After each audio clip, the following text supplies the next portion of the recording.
Hi everyone, welcome to Fox Family Farm. This is Bill, I'm your host. I want to give you a little tour of what we do for pruning in the spring. The buds are starting to come on the trees in the orchard, so it's time to get them cleaned up for this season. And thank you for joining us, and here we go. Another thing I'm going to do is cut the tips back on some and make sure I get the branching in the direction that I want it to go.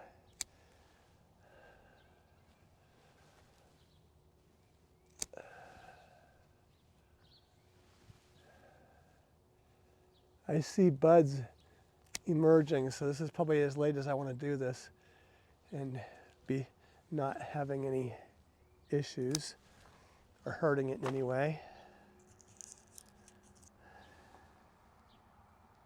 Tipping it can also spur growth, and we like that idea.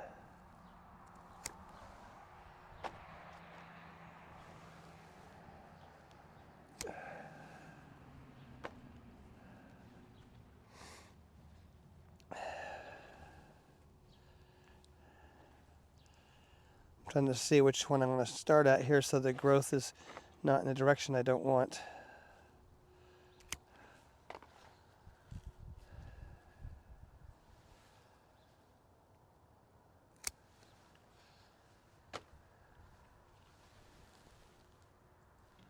This tree is not too big, so I can easily reach nearly everything on this. The peach trees I'll get to, I'm going to have to bring a ladder out for.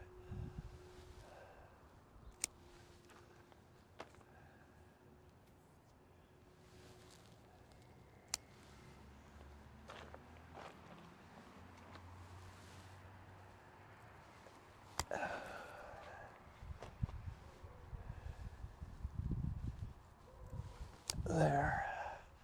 I think that's pretty good for that tree. You also want to get the suckers from underneath. You can see them.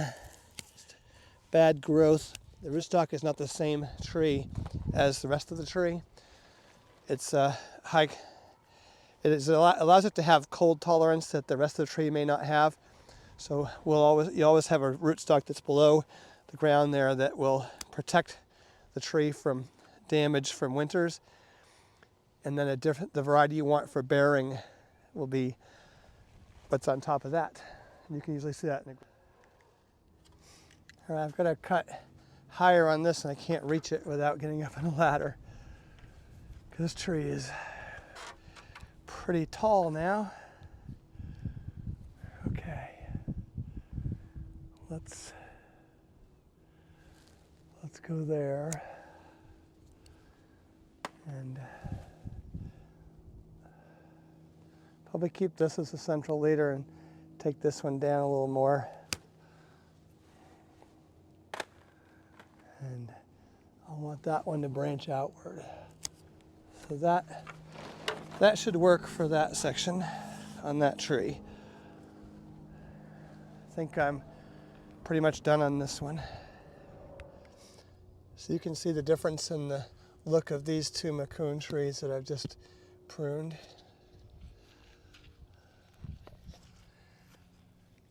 Taken it back to a good manageable height and moved my directional branches where I want them to be. This is a Rhode Island greening tree, as I mentioned. There's a lot of growth on this. We'll have to take it back a good amount. I don't want branches that are competing with each other. Sometimes it looks pretty harsh what you're doing, but you want to have it move in the directions you want it to. It's important to go ahead and take it back as far as you need to do that.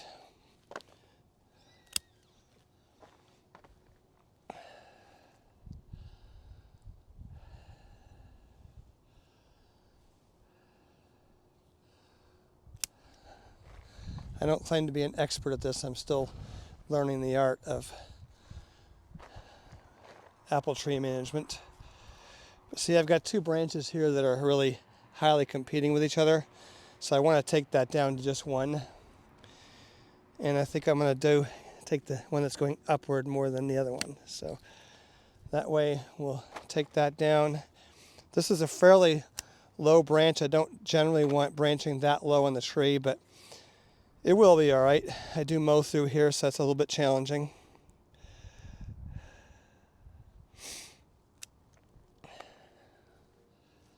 So I'll keep working on this one, and we'll see how this one comes out then. Any branches going directly up in the air on other branching out, we don't want that either. Water shoots, they are not useful to the tree. It only brings foliage then and no apples. So we take everything that's going straight up off. Okay, I think I'm done with this tree. I've tried to cut every competing branch, everything that's moving toward the center or straight up. You want to have wide stretch branches like this. They're much stronger than ones that go straight up like that. That angle going this way does not hold well in storms, but ones that grow like this have the most strength of all. So we aim to have that kind of movement with the tree.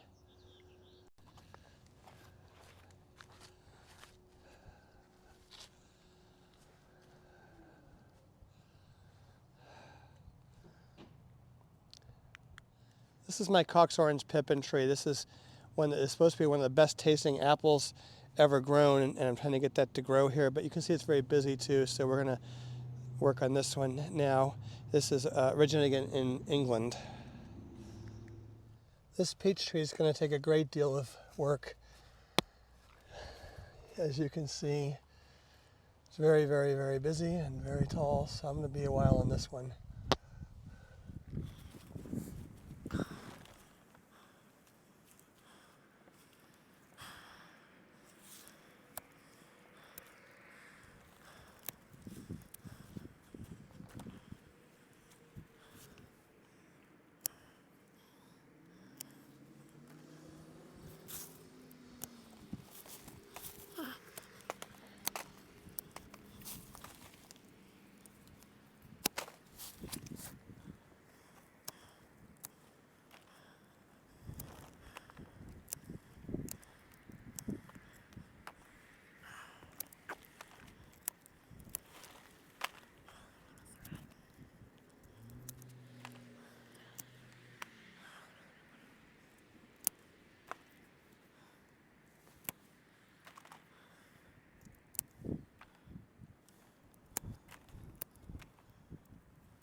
I think I'm done with the big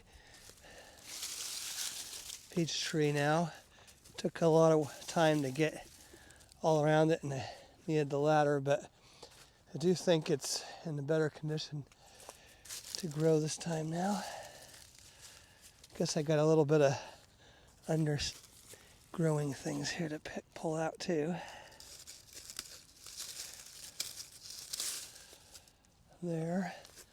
Pick up a little more of my branching I got. This is my biggest tree and actually belongs to my mother-in-law who paid for this. There.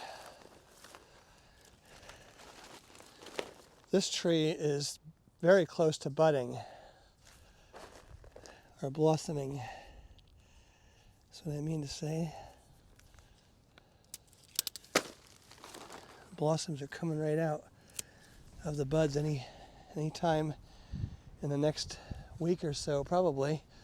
Seems like it might be a little bit early. I hope we don't get a cold snap that affects that, but I see signs of it happening.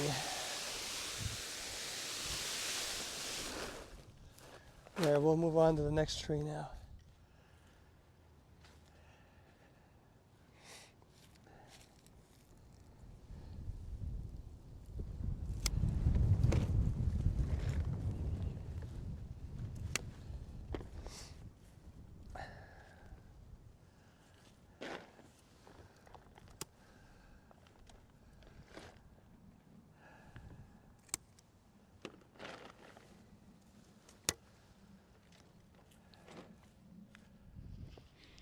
As I was out here working on the pruning, my phone battery died, so I thought I'd have to come out and finish showing you what I did.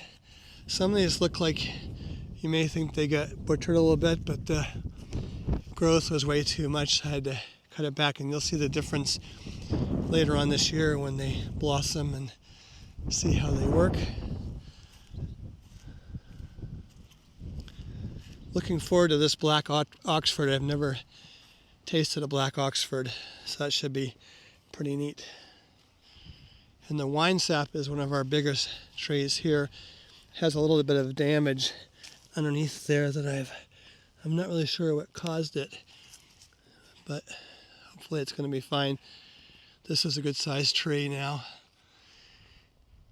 and it's looking pretty good.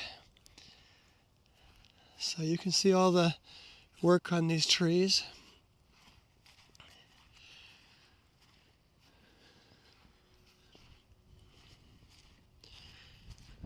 This one has had a hard time standing up because the wind keeps blowing it pretty hard, but I think it's going to be okay. Well, thank you for hanging out with me as we had our spring pruning. It's been a pretty warm day, but now we're getting into cloudiness, and it was 50, but you can see it's getting darker outside now. But that's a good look at pruning on Fox Farm for this year in our apple orchard and peach orchard. And thank you so much for watching. If you've enjoyed our videos, please give us a like and subscribe, and appreciate you watching, and I'll talk to you again soon.